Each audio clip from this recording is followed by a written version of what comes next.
Estamos anunciando el Comité de Familiares, Consorcio Oaxaca, Comisión Mexicana de Defensa, Promoción y Organización Mundial contra la Tortura, la interposición formal de una denuncia contra el Estado mexicano ante el Comité contra la Tortura, cuyas resoluciones tienen el carácter de vinculante al Estado mexicano. ¿Qué estamos denunciando? La tortura vivida por parte de Damián Gallardo por agentes de Estado, ¿no? Y que después de prácticamente 6 años no se ha hecho ningún tipo de investigación, de sanción, y se tiene judicializado a ninguno de los responsables, y que eso nos dio los elementos suficientes para presentar el caso.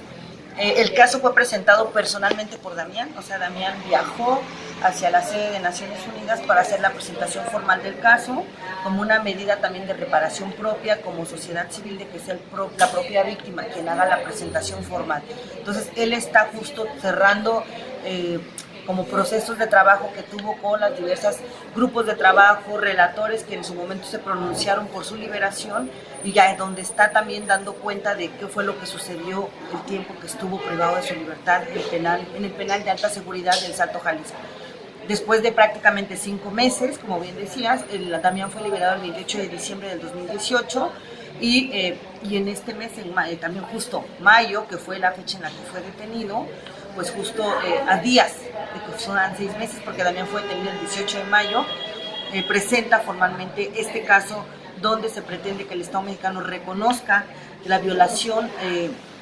al tratado internacional, pero también para que juegue un papel importante de erradicación de la tortura, y en concreto un precedente importante de que no se puede permitir impunidad desde las instancias estatales, nacionales, y que no obliguen, o sea, a las víctimas a ir. Aquí el caso de Damián tuvo que irse a la justicia universal, digamos,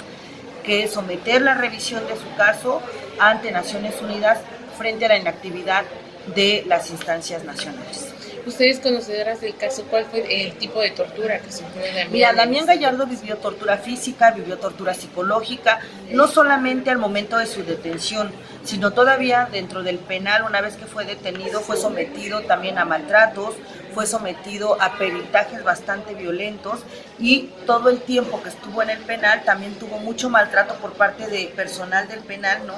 Hasta que en algún momento determinado lograron hacer un tipo de movilización, huelga dentro del penal, que llevó a que el órgano desconcentrado federal entrara en proceso, porque les daban comida podrida, porque no les daban suficiente agua para tomar, ¿no? Pues también el caso documenta una serie de malos tratos dentro de la prisión carcelaria,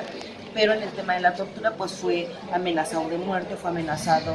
con privar de la vida o agredir sexualmente a su familia, ¿no? Hay un catálogo fuerte de prácticas de tortura vividas por Damián Gallardo. Fue uno de los tantos presos políticos en el sexenio de Enrique Peña. Así es. Mira, en Oaxaca nosotros registramos a partir del 2013 para acá 141 personas detenidas arbitrariamente por ejercer su derecho a la movilización, a la reunión o manifestación.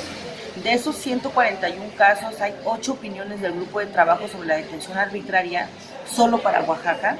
donde en su momento reconocía que las detenciones eran arbitrarias y pedía al gobierno mexicano la liberación de estas personas. Evidentemente Peña Nieto, por ser una política nacional asumida como tal, no hizo caso a las opiniones del grupo de trabajo. Interpusimos quejas en derechos humanos, tuvimos recomendaciones de CNDH, tenemos algunas recomendaciones, sin embargo, a nivel jurisdiccional, Fiscalía Estatal como Fiscalía Nacional no han hecho nada al respecto, y que incluso también nos llevó a buscar también vías de denuncia, de demandas civiles en el caso de violaciones a derechos humanos. Entonces tenemos un abanico amplio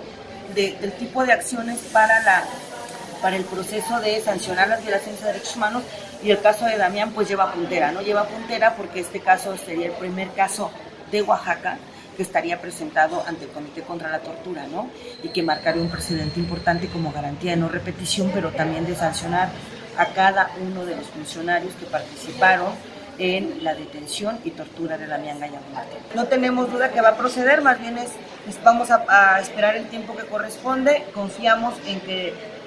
Naciones Unidas ha hecho un trabajo bastante pulcro, digamos, se pronunciaron desde el primer momento sobre la característica de la detención de Damián como una detención arbitraria,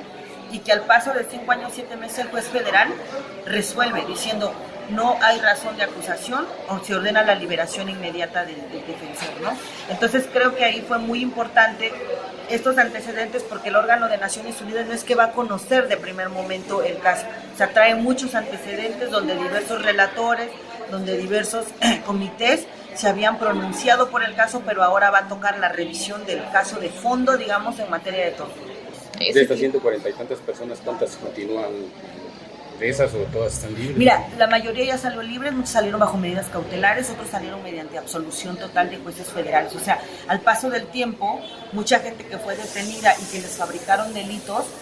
al paso del ofrecimiento de pruebas, se logró determinar que no había esa responsabilidad, que simplemente fue una manipulación de instancias de procuración de justicia que intentaron criminalizar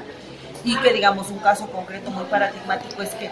efecto de esa defensa fue la desaparición del abogado Ernesto Serna, ¿no? O sea, la confrontación que el abogado tuvo en los juzgados federales con elementos de PGR, de seguridad pública, al desbalagar los argumentos y mirar que mintieron, que los partes informativos eran falsos, pues decantó en una desaparición forzada, ¿no? O sea, el abogado tenía una cantidad de información que iba a impactar, digamos, en sanciones y en develar toda una estructura de Estado encaminadas a la tortura y a la criminalización y a la falsificación de partes informativos, pues que la medida fue la desaparición forzada del abogado.